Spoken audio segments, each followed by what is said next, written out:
हाँ जी, हेलो बच्चों, how are you? I think you would be fine. चलो देखो बेटा, जो हमारा टॉपिक चल रहा था, तो टॉपिक का नाम है हमारा पावर ऑफ लेंस। अब देखो बेटा, पावर ऑफ लेंस क्या है? जैसे चश्मों की पावर कम और ज़्यादा होती है, आपको आइडिया है ही। तो एक्चुअल में क्या होता है पावर ऑफ लेंस? जैसे एक लेंस है, तो जब लेंस से रेस जाती हैं तो वो बेंड होती हैं, तो वो कितनी बेंड होगी, तो जैसे कन्वेक्स है वो कन्वर्जेंस करता है, मतलब टूवर्ड्स द नॉर्मल, ऐसे समझ लो समझने के लिए। जैसे आप यहाँ पे डायग्राम देख रहे हो, तो ये एक रे, दो, तीन, डाइवर्जिंग कन्वर्जिंग दिखाई है, यहाँ पे डाइवर्जेंस दिखाई है, यानी बेंडिंग। बेंडिंग कितनी ज्यादा और कितनी कम होगी, that is called power of lens.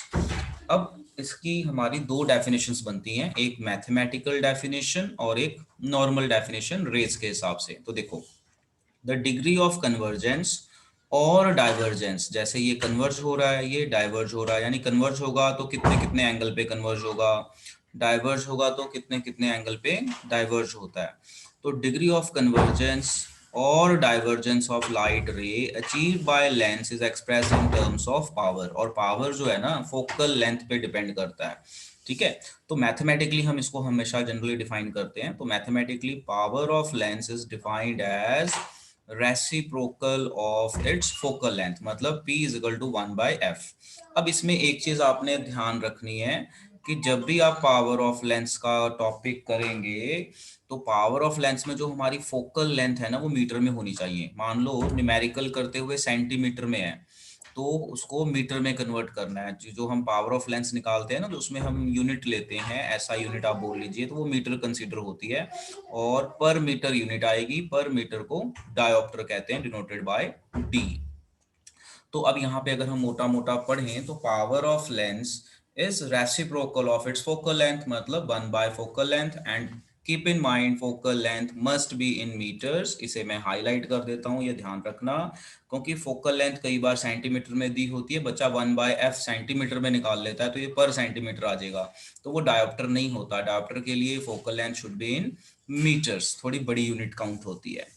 तो अब आगे चलते हैं। देखिए, the SI unit of power is dioptre, ये मैंने आपको बता दिया, and it is denoted by letter capital D. Dioptre के आप स्पेल भी देख सकते हैं, DIOPTRE, dioptre. So what is power of lens? 1/f, reciprocal of focal length, and unit is dioptre. अब देखो, यहाँ पे एक बड़ा इंपॉर्टेंट क्वेश्चन बनता है, मैं यहाँ स्टार लगा रहा हूँ कि डिफाइन वन डायोप्टर। कई बार पेपर में आ जाएगा डिफाइन वन डायोप्टर, तो वेरी इंपॉर्टेंट क्वेश्चन। जैसे मैं यहाँ पे लिख दूँ question, define one dioptre power, तो हम इसको कैसे आंसर लिखेंगे? देखो, यहीं पे मैं आंसर भी लिख रहा हूँ और यहाँ से थ्योरी दिखाऊंगा। देखो, हमें पता है power is equal to 1/f and f should be in metre. So from here power is 1 dioptre. So what is 1 dioptre? 1/1 metre. तो ये हो गया आपका 1 डायोप्टर का डेफिनेशन। अब ये 1 डायोप्टर होता क्या है, जस्ट ट्राई टू अंडरस्टैंड।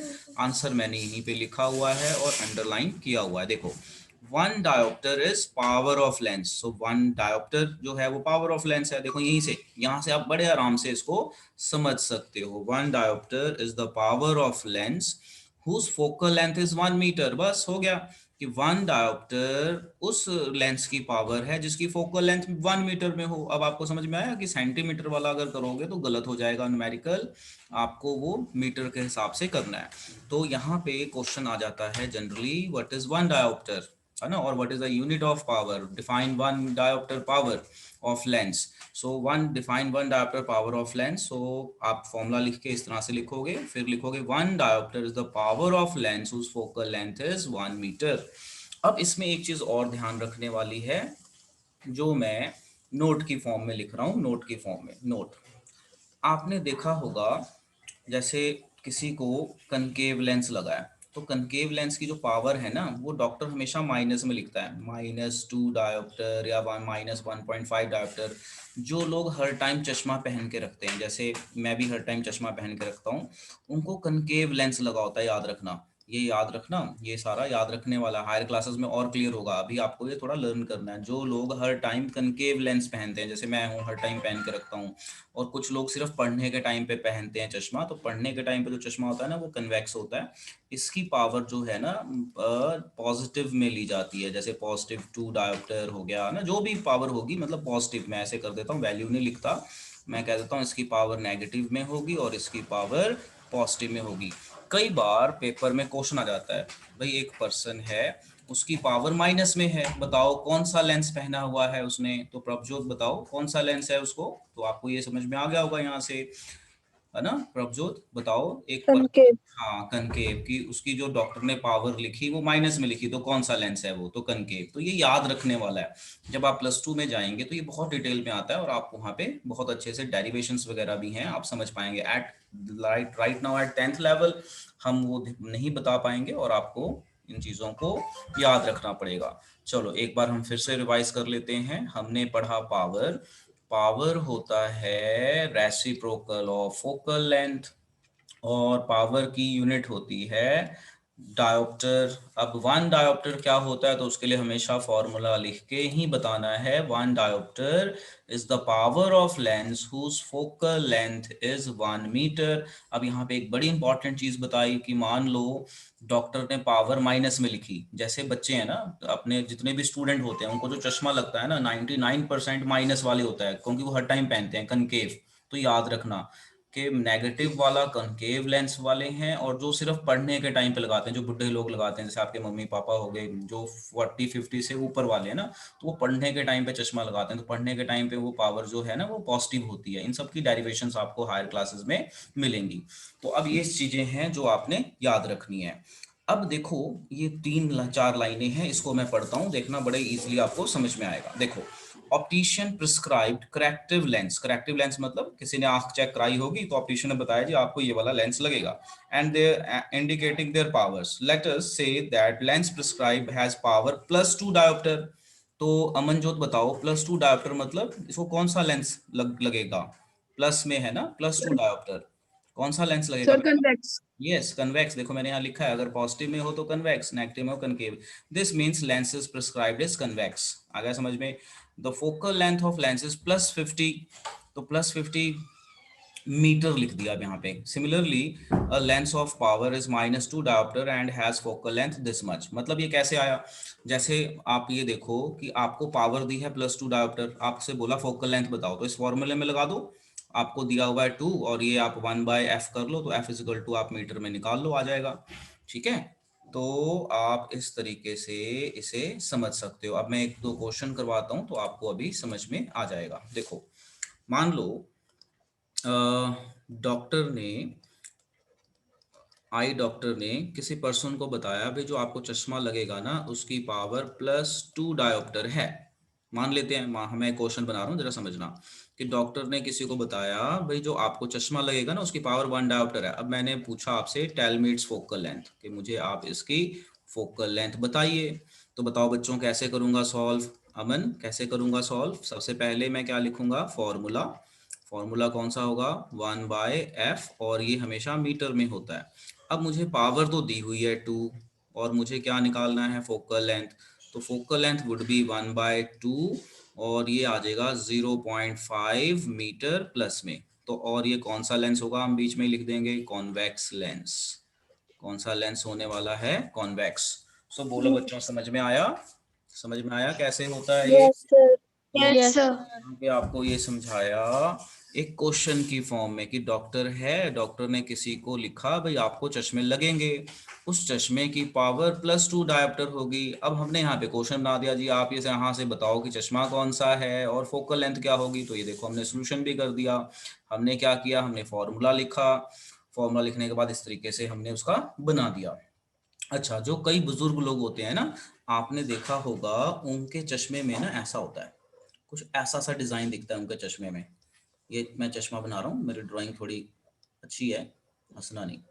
तो ये इस तरह से ना चश्मा होता है, देखा आपने अपने दादाजी या दादी जी के चश्मे में ऐसा होता है ना। Yes sir. तो क्या यस होता है, सर। जब जब यस सर। दोनों लेंस लगते हैं, जब किसी को दोनों लेंस लग जाएं, दूर का भी पास का भी, यानी कनकेव भी और कन्वेक्स भी, तो इसे हम बायफोकल लेंस कहते हैं। हमेशा याद रखना, बाइफोकल, यस। नीचे वाला होता है ना, नीचे वाला ये होता है कन्वेक्स, क्योंकि नीचे वाला नजदीक का पढ़ने के लिए कन्वेक्स, और जो ऊपर वाला लेंस होता है ना, ये होता है कॉनकेव।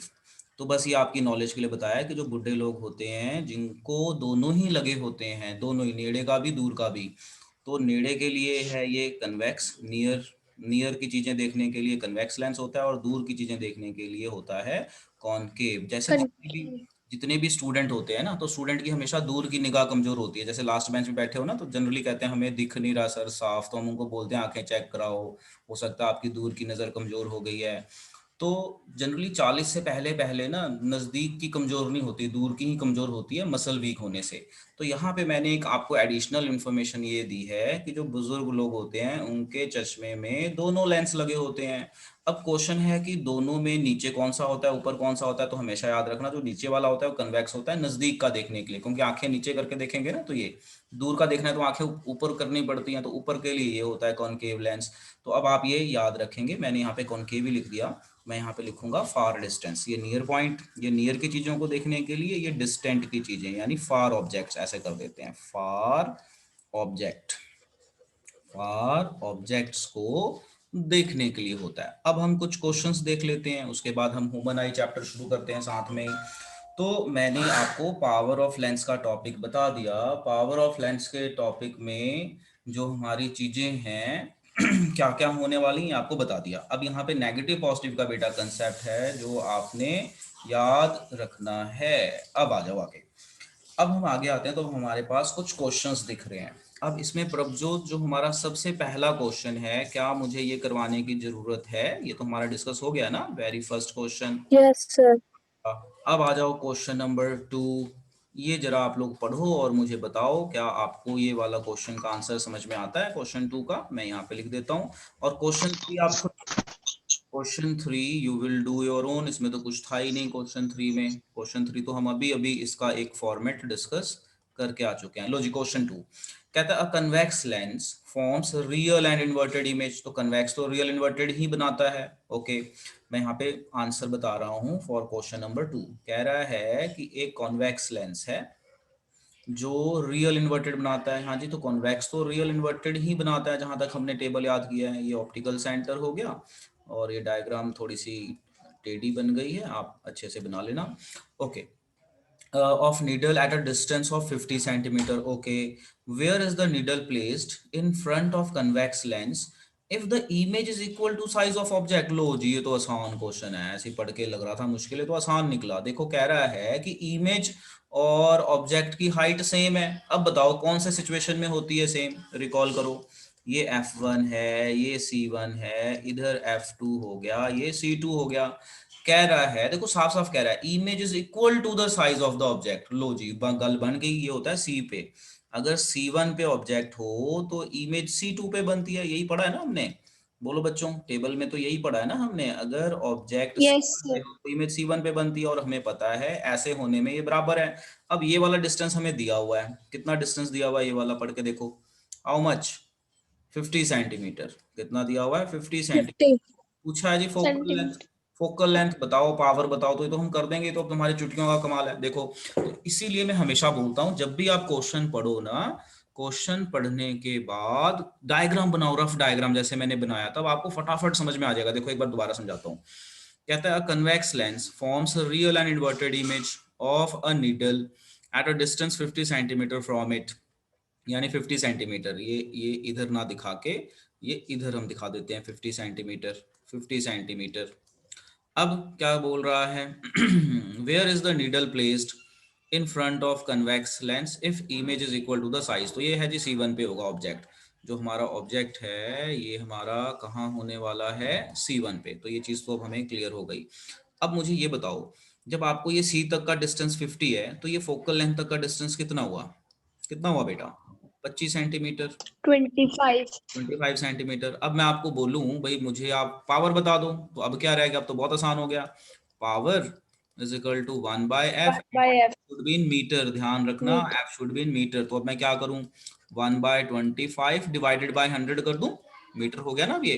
अगर मैं इसको डिवाइड बाय 100 कर यस दूं सर। तो ये मीटर हो गया अब, क्योंकि ये सेंटीमीटर में था, ये सेंटीमीटर में था ना। यस तो सेंटीमीटर को Yes, डिवाइड बाय 100 कर दिया तो ये मीटर के बराबर आ गया, क्योंकि हमारा फोकल लेंथ किस में होना चाहिए था, मीटर में। तो लो जी, ये हो गया हमारा मीटर में, m लिख देता हूँ।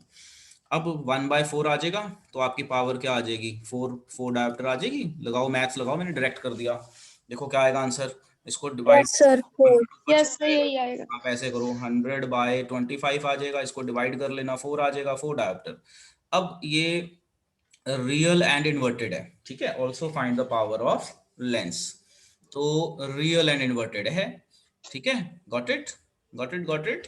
Yes, तो ये sir. Yes sir. हो गई, हमने पावर बता दी, क्या आएगी पावर, हो गया बस। चलो, अब कन्वेक्स है तो पॉजिटिव ही आएगी पावर, तो वो तो हमें कोई प्रॉब्लम है ही नहीं। अब अगला क्वेश्चन तो बेटा बहुत आसान है, ये मैं नहीं कराऊंगा। अब आप इसे नोट कर लीजिए, नोट करके डन बोलिए। अगला क्वेश्चन देखो, बहुत ही आसान है, बहुत ही आसान। कह रहा है कि find the power whose focal length is 2 metre. क्या इसको कुछ कन्वर्जन करने की जरूरत है, बताइए, बताइए। Power No, sir. No, No, minus sir. Zero point five dioptre. कितना आया, कितना आया? Minus 0.5 dioptre. माइनस 0.5. लगाएंगे, नहीं तो नंबर कट जाएंगे, माइनस लगाना है। तो ये हो गया माइनस 0.5 0.5 diopter. डायोप्टर। चलिए बेटा, नोट कर लीजिए, नोट करके डन बोलिए बच्चों। हाँ जी बच्चों, तो हमने आज लाइट चैप्टर में पावर की टॉपिक को कवर कर लिया। अब जब हम पावर को कवर कर लेते हैं तो अब एक हम ह्यूमन आई का टॉपिक भी साथ में इन्वॉल्व कर लेते हैं अपने सिलेबस के हिसाब से। अब ह्यूमन आई में क्या क्या चीज़ें हैं, अब वो हम शुरू करते हैं और आगे समझते हैं। सो देखिए, अब जो हमारा टॉपिक चल रहा है ये ह्यूमन आई से चल रहा है, इसी के अंदर, लाइट के अंदर ही, लाइट का ही पार्ट है, मान लो आप लाइट का ही एक्सटेंशन है। अब हम इसमें सबसे मोटा मोटा ह्यूमन आई की डायग्राम देखते हैं। ये ह्यूमन आई की डायग्राम है। ह्यूमन आई जो है अप्रोक्सीमेटली 2.5 सेंटीमीटर की होती है। जो हमारी आई बॉल है ना, जो हमारी आंख है, ये एक बॉल की तरह है, क्रेजी बॉल, छोटी सी बॉल, छोटे साइज की बॉल, जिसका डायमीटर कितना होता है, 2.5 सेंटीमीटर। मतलब जो क्रेजी बॉल आती है ना, क्रेजी बॉल, उस साइज की। अब इसके क्या क्या पार्ट्स हैं, ये सारे मैंने यहाँ पे लिखे हुए हैं, क्या क्या पार्ट हैं जिनको मैंने अंडरलाइन किया हुआ है। बस आप उन्हीं पार्ट्स को याद करें और इसे आप ड्रॉ कर लेना। देखो, अगर हम आंख का इंटरनल व्यू देखें, आंख का क्रॉस सेक्शन व्यू, मतलब उसको कट करके अंदर क्या है, तो आंख का ये जो ब्लैक वाला मैंने पोर्शन दिखाया है ना, ये इसे कहते हैं आई लेंस। मैंने यहाँ पे देखो आई लेंस, आई लेंस आंख को दो पार्ट में डिवाइड करता है, बड़ा पार्ट एंड ये व्हाइट वाला छोटा पार्ट। ये येलो शेड कर दिया है मैंने, तो येलो शेड मतलब बड़ा पार्ट और ये छोटा पार्ट। जो हमारा बड़ा पार्ट है आंख का, इसे हम कहते हैं विट्रस ह्यूमर। जो ये बड़ा पार्ट है आंख का, आई लेंस सेंटर मान लो, अगर हम आई लेंस को सेंटर मान लें तो आंख के दो पार्ट हैं, बड़ा part, bigger part and smaller, ये व्हाइट वाला smaller part. Bigger part is called vitreous humour and smaller part is called aqueous humour. और ये आंख का बिल्कुल आउटर पोर्शन जो है, जो ये आउटर पोर्शन है, ये ट्रांसपेरेंट होता है, इसका कोई कलर नहीं होता। जनरली हमें जो कलर दिखता है ब्लू ब्लैक, ये एक्चुअल में कलर नहीं होता, उसके ऊपर ये लेयर होती है। तो जो ये आउटर पार्ट है, बिल्कुल आउटर पार्ट, इसे कहते हैं कॉर्निया।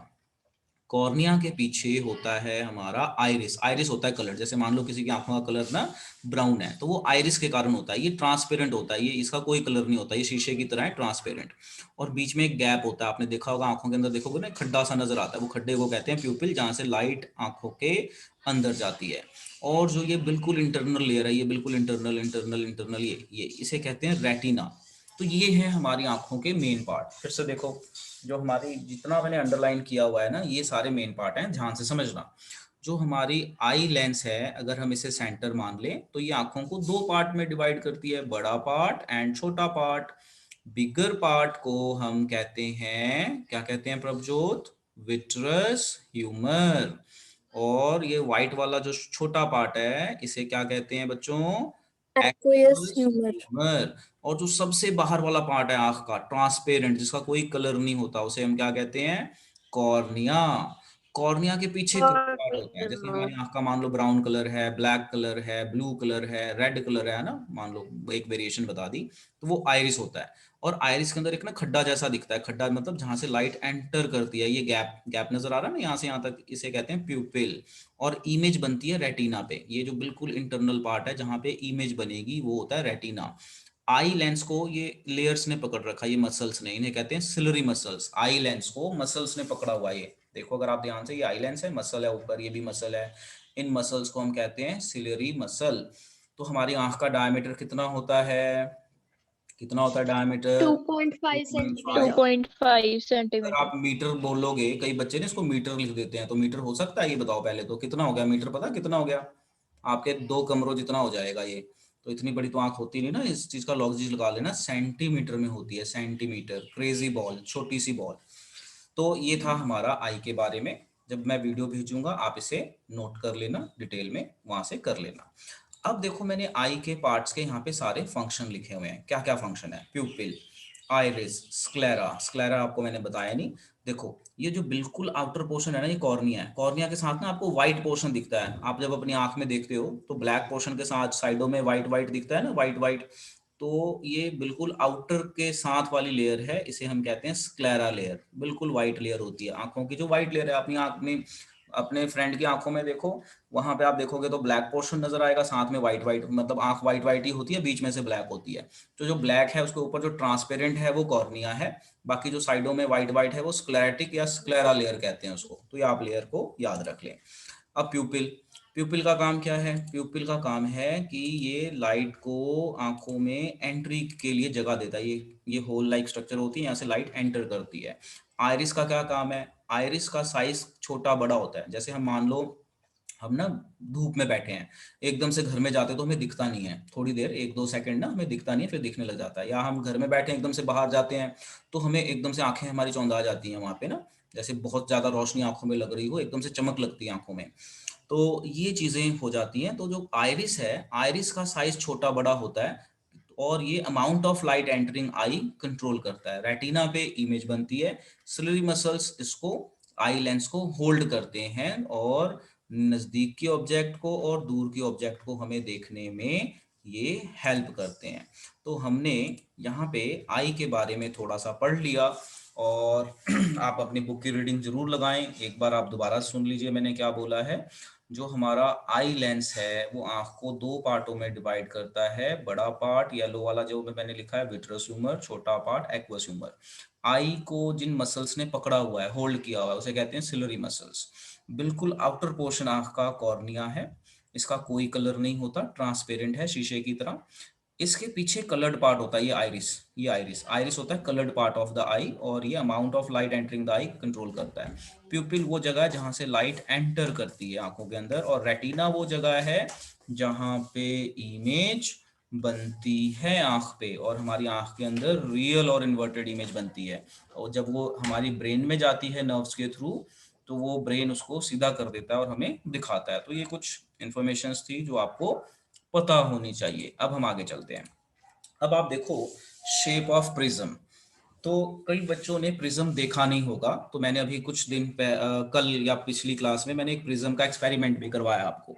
तो you have now seen the prism कैसे होता है, क्या होता है। देखो अब ध्यान से, ये है प्रिज्म, नाउ यू नो, है ना। नहीं देखा जिन्होंने एक्सपेरिमेंट, तो ये देखो ऐसा दिखता है प्रिज्म।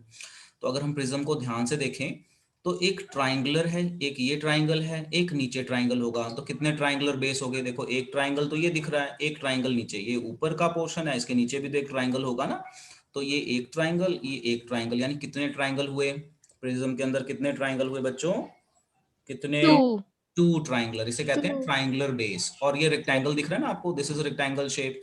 अब मुझे बताओ कितने रेक्टेंगुलर साइड्स हैं प्रिज्म में? कितनी 3। साइड है? 1 3. 2 और ये 3।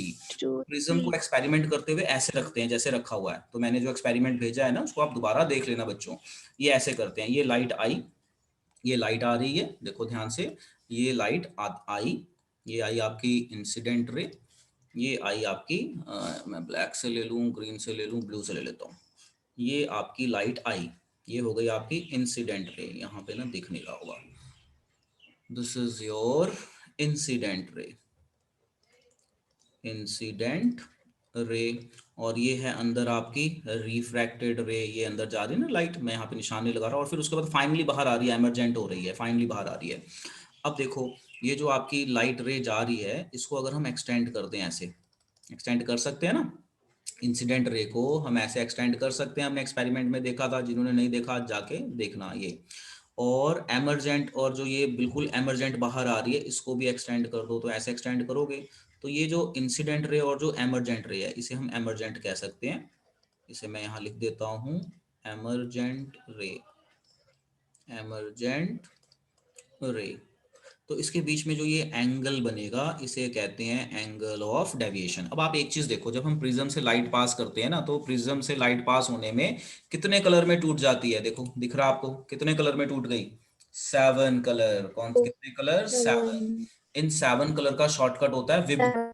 इन 7 कलर का Web cure. शॉर्टकट याद है ना आपको? विब Yes, sir. Web ग्योर, cure.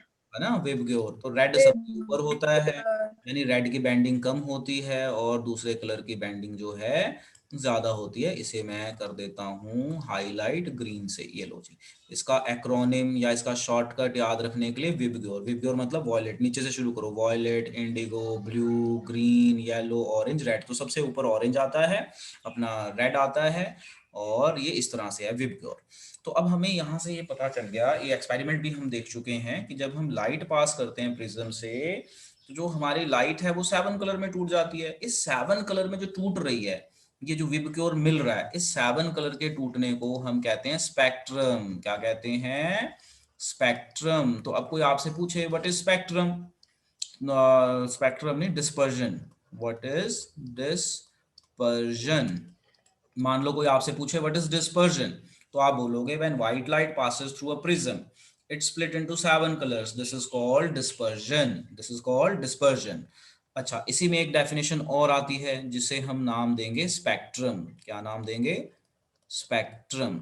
अब ये स्पेक्ट्रम क्या होता है? Coloured band. जो ये कलर्ड बैंड है ना, ये एक स्क्रीन पे बनवा लो। Coloured band obtain on a screen is called spectrum. तो यहां से मैंने बेटा कितनी डेफिनेशंस कवर कर दी बच्चों? बताओ कितनी डेफिनेशंस कवर कर दी? यहाँ पे हमने पहले बताया प्रिज्म के बारे में, फिर ये बताया कि प्रिज्म की 2 ट्राइंगुलर साइड हैं और 3 रेक्टेंगुलर, 1 2 और 3 रेक्टेंगुलर, ट्राइंगुलर बेस 2 हैं। और जब व्हाइट लाइट पास होती है प्रिज्म से, तो ये कितने कलर में टूट जाती है बच्चों? 7 कलर में। इस कंसेप्ट को क्या कहते हैं? टूटने को, टूटने को dispersion. Dispersion. Dispersion. Very good, dispersion कहते हैं। और फिर मैंने ये भी बताया कि स्पेक्ट्रम क्या होता है। तो बताओ क्या होता है स्पेक्ट्रम? स्पेक्ट्रम क्या होता है? When the coloured band of 7 colors is obtained on a screen. Colours obtained on a screen. चलो लिखो जरा अपनी कॉपी में। तो जब मैंने आपको विबग्योर बताया, तो विबग्योर को बताने के साथ साथ हमारी 2 डेफिनेशंस भी आई। कौन सी हैं ये 2 डेफिनेशंस? आप यहाँ पे देख पा रहे हैं, डिस्पर्जन एंड स्पेक्ट्रम। ठीक है, डिस्पर्जन एंड स्पेक्ट्रम। अब डिस्पर्जन क्या होता है कोई आपसे पूछ ले, बोलो डिस्पर्जन क्या होता है? Splitting of white light Splitting of into 7 Into colors. 7 light. White light into 7 colors is called dispersion. And what is spectrum? Colored band, लिख लो बेटा साथ साथ, colored band obtained on screen is called spectrum. Colored band obtained on screen after dispersion is called spectrum. मुझे natural spectrum बताओ, हमने कहाँ पे देखा है नेचुरल डिस्पर्जन या नेचुरल स्पेक्ट्रम? कहाँ देखा हमने? बताओ बताओ कहाँ देखा है? देखा आपने बारिश के बाद? rainbow. Sky. बाद रेनबो दिखती है ना, तो वो कौन सा है? नेचुरल है या आर्टिफिशियल है? वो कौन सा है? Natural. Natural. अच्छा, Natural. फाउंटेन में भी दिखती है। आपने देखा कई बार कहीं पे फुवारा चल रहा हो ना, तो आप फुवारे को ना साइड से देखो। साइड से देखने का मतलब है कि सूरज आपकी पीठ के पीछे होना चाहिए। सूरज आपकी पीठ के पीछे होना चाहिए, उसमें भी दिखेगा। देखा है किसी ने? ऑब्जर्व किया है? जब वो फुवारे चल रहे होते हैं फाउंटेन, तो Yes. फाउंटेन की ना जो वाटर ड्रॉप्स होती हैं उसको आप देखोगे ध्यान से, तो कैसे देखना है कि जो आपकी पीठ है ना वो सूरज की तरफ होनी चाहिए। क्या बताया मैंने कैसे देखना है? जो आपकी पीठ है, बैक, वो कहाँ होनी चाहिए? सूरज की तरफ। सूरज की तरफ होगी तो आपको 7 कलर दिखेंगे, वो भी स्पेक्ट्रम है। तो यहाँ से हमारी डेफिनेशन कवर हो जाती है कि what is spectrum? When white light split into 7 colour, है ना, किसी भी मीडियम से पास हो, 7 कलर में टूट जाए, तो प्रिज्म में बहुत अच्छे से ऑब्जर्व होता है, उसे कहते हैं हम डिस्पर्जन। एंड स्पेक्ट्रम क्या होता है? The coloured band obtained on a screen is called spectrum. तो हमने डिस्पर्जन भी सीख लिया, स्पेक्ट्रम भी सीख लिया। ये देखो, अब इसके बाद हमने एक एक्सपेरिमेंट किया था, वही वाला, मतलब जो मैं यहाँ पे बता रहा था कि जब हम प्रिज्म से लाइट पास करते हैं तो लाइट बेंड हो जाएगी, फिर एमरजेंट आ जाएगा। तो मैंने इसका एक्सपेरिमेंट की वीडियो ऑलरेडी भेज रखी है बेटा, आप इसे देखिएगा। अब देखो, ये है हमारी इंसिडेंट रे, ये है हमारी एमर्जेंट रे, ये मिडल वाली रिफ्रैक्टेड रे। तो इस एंगल को ऐसे ले आए पास में, तो ये जी पॉइंट को हमने बोल दिया एंगल ऑफ डेविएशन। तो देखो ये है हमारी इंसिडेंट रे, ये हमारी रिफ्रैक्टेड रे, ये एमर्जेंट रे। अगर हम इंसिडेंट रे को एक्सटेंड कर दें और एमर्जेंट को पीछे की तरफ ले आए तो एक एंगल बनता है इनके बीच में, that is called angle of deviation. Angle of deviation मतलब कि रेस कितने एंगल से बेंड हो रही है, कि रेस जो है कितने एंगल से बेंड हो रही है। इसको कैपिटल डी से भी दिखा सकते हैं, और जो मैंने सिंबल बनाया था ये डेल्टा, इस सिंबल को डेल्टा कहते हैं, ये भी डी है, इन्हें हम कहते हैं एंगल ऑफ डेविएशन। तो इसे सिर्फ ड्रॉ कर लेना, कोई ज्यादा डिटेल की जरूरत नहीं है, एक्सपेरिमेंट में ये कवर हो गया। अब देखो यहाँ पे refraction of light through a prism. When a ray of light is incident in a rectangular glass slab, after refraction through the slab, it gets displaced laterally. As a result, the emergent ray comes out parallel to the incident ray. मतलब ये यहाँ पे मैंने आपको पहले glass slab के बारे में बताया। Unlike rectangular glass slab, the side of glass prism are inclined. Inclined मतलब इस तरह से होते हैं, ये inclined है, ये with some angle inclined. Glass slab में तो सीधी सीधी लेयर्स थी, तो inclined हो गई, and called inclined at an angle called angle of prism. तो angle of prism क्या होता है, देखो यहाँ पे, मतलब हम यहाँ पे क्या बता रहे हैं कि हमने ग्लास स्लैब पढ़ा, तो ग्लास स्लैब में ऐसा होता है, ये हमारा ग्लास स्लैब है, ग्लास स्लैब में पैरेलल साइड्स होती हैं और एमर्जेंट रे और इंसिडेंट रे पैरेलल होती है। अगर हम इसकी रे डायग्राम देखें तो अगर आप रिकॉल करो तो ये रे आई, तो रे को सीधा जाना चाहिए था, बट ये ऐसे बैंड होके ये ऐसे निकल जाती है। यहाँ पे भी अगर हम 90 का ड्रॉ करें तो ये वाली रे और ये वाली रे ये पैरेलल थी, ये लेटरल डिस्प्लेसमेंट जिसे हम कह रहे थे। अब क्या होता है प्रिज्म में, क्या होता है, प्रिज्म एक इस तरह का शेप होता है। तो इस शेप में जैसे ये हमारी रेक्टेंगुलर साइड है, ये प्रिज्म का हमारा शेप है, ये जैसे एक रेक्टेंगुलर साइड है, rectangular side 1, rectangular side 2, rectangular side 3। तो इस इंक्लाइंड और इस इंक्लाइंड प्लेन में ये जो एंगल है, ये इस एंगल को हम क्या कह देते हैं, एंगल ऑफ प्रिज्म। तो बस एक एडिशनल इंफॉर्मेशन है। तो अनलाइक मतलब ग्लास स्लैब के साथ कंपेयर करके बताया जा रहा है, unlike the rectangular slab, the sides of glass prism are inclined, देखो inclined है, at an angle called angle of prism। तो ये मैंने बताया एंगल ऑफ प्रिज्म, अगर आप ये दो साइड लोगे तो ये एंगल ऑफ प्रिज्म हो जाएगा, यहां से लोगे तो ये दो हो जाएगा। a prism has 2 triangular bases and 3 rectangular side। ये अभी मैंने दिखाया ना, a prism has triangle 2 triangular base and 3 rectangular sides. ये मैंने अभी दिखाया था ना प्रिज्म के अंदर, देखो ये एक साइड, ये दूसरी साइड, ये तीसरी साइड। समझ में आया बच्चों, बताओ समझ पा रहे हो क्या कह रहा हूँ? हेलो बच्चों, Yes, sir. एक बार मैं दोबारा इमेज Yes, दिखा देता हूँ। Yes, sir. अरे तो देखो ये वाली इमेज, देखो इस इमेज में ये एक रेक्टेंगल हो गया, ये दो हो गया, इसी तरह से तीन, तो यानी ये एक, ये दो, ये तीन। Angle between any two rectangular side is called angle of prism. Angle of prism क्या होता है, angle between any two rectangular side is called angle of prism. Angle of prism, angle between two lateral faces, है ना, to lateral faces, ये एक और ये दूसरी, called angle of prism. And what is angle of deviation, angle between incident, angle of deviation जो है हमारा, वो मैंने आपको यहाँ पे पीछे बताया था, angle of deviation, angle between incident ray and this emergent रे। तो यहाँ पे थोड़ी टाइपिंग मिस्टेक है। तो एंगल ऑफ प्रिज्म हमें क्लियर हो गया, angle between two lateral faces is called angle of prism, ठीक है, is called angle of prism. अब ये आ जाओ, the angle bit what is angle of deviation, angle between incident ray, angle between बताइए बेटा क्या होगा, क्या होगा? angle between the incident ray and the emergent ray is called angle of deviation.